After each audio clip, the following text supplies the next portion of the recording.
يا راغبا في كل علم نافع. ينمو العلم ويتقدم بتقنياته ومجالاته، ومعه نطور أدواتنا في تقديم العلم الشرعي. أكاديمية زاد أكاديمية ينبوعها صاف ليروي غلة الظمآن. وتعلم الفقه الميسر عاملا بالشرع دون تعصب لفلان. بشرى لنا زاد أكاديمية للعلم كالأزهار في البستان.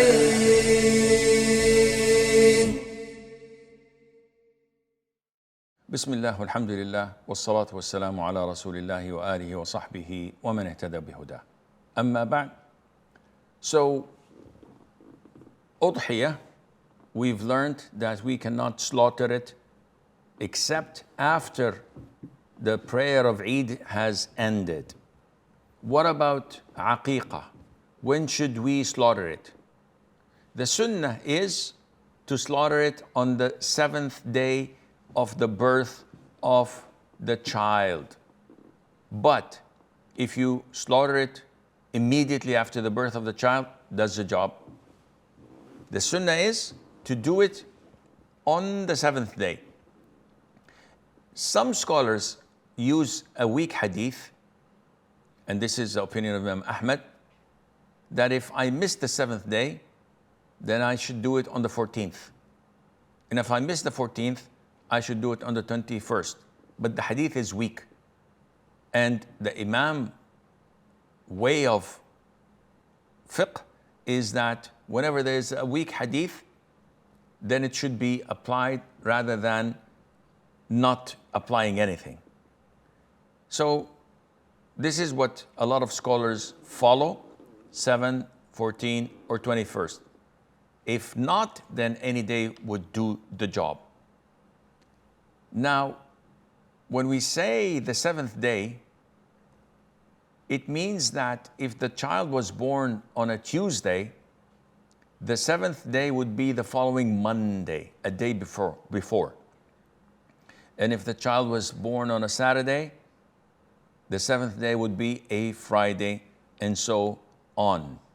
The sunnah is that the father and the family would eat from it, they would give gifts, and they would also give in charity. 1/3, 1/3, 1/3, like in the Udhiyah.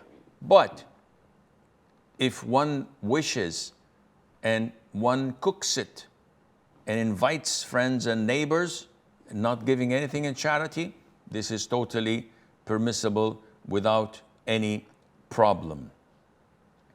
There are few issues related to Aqiqah, and these issues as follows. One, we've mentioned this in the previous class. Aqiqah cannot be combined. The animal, when slaughtered, cannot be combined in more than one intention. So I can't bring a camel and say, well, I have twins. I was blessed with twins, boys. So I have to slaughter 4 sheep. I'll slaughter 1 cow instead. No, this doesn't work like that. And number 2, what about the one who slaughters and offers this aqiqah? It has to be the father? The answer is no. The mother can do the job, and she could take the position of the father of the child by offering the aqiqah. Not only that, even the grandfather can do this, because the Prophet himself ﷺ did the aqiqah for his grandchildren Al-Hasan and Al-Hussein, and he is their maternal grandfather. So the issue of the sacrifice, the aqiqah being offered, as long as it is offered, this does the job. The vast majority of scholars say that it is highly recommended, and it's best, that you do not distribute the meat in its raw form. Rather, you cook the whole ram and then you eat from it, you give as a gift from the cooked food, or you give charity from the cooked food so that it would be ready to be eaten and consumed. And there is no problem in giving it raw, but this is what the majority of scholars have decided. What about if a person, and this is a frequently asked question, a lot of the people come and say, Shaykh, I'm a grown-up person, and I've discovered that my parents did not offer aqiqah on my behalf. So can I do it on my behalf? The scholars say there's no problem in that, because a person is pledged by it. So if your parents did not offer the aqiqah, you can do it on your behalf. Is it true that the Prophet ﷺ offered his aqiqah himself after he became a prophet? The answer is no.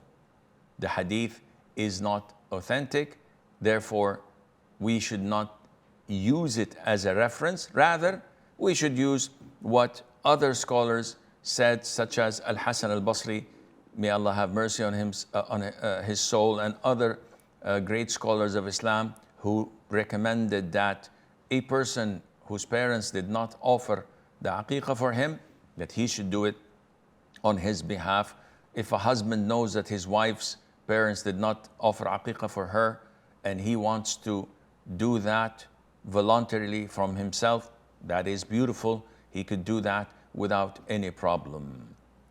By this, we conclude, with the grace of Allah, our third semester in fiqh, and we pray to Allah subhanahu wa ta'ala that we benefited from it, and that it would increase our knowledge, and that it would draw us closer to Allah, and that it would prepare us to be sincere, beneficial students of knowledge who would benefit ourselves, our families, and the community we live in. And until we meet in the fourth semester, if Allah wills it, I leave you fi amanillah. Wassalamu alaikum wa rahmatullahi wa barakatuh. يا راغبا في كل علم نافع ينمو العلم ويتقدم بتقنياته ومجالاته، ومعه نطور أدواتنا في تقديم العلم الشرعي. أكاديمية زاد أكاديمية ينبوعها صاف ليروي غلة الظمآن، وتعلم الفقه الميسر عاملا بالشرع دون تعصب لفلان. بشرى لنا زاد أكاديمية للعلم كالأزهار في البستان.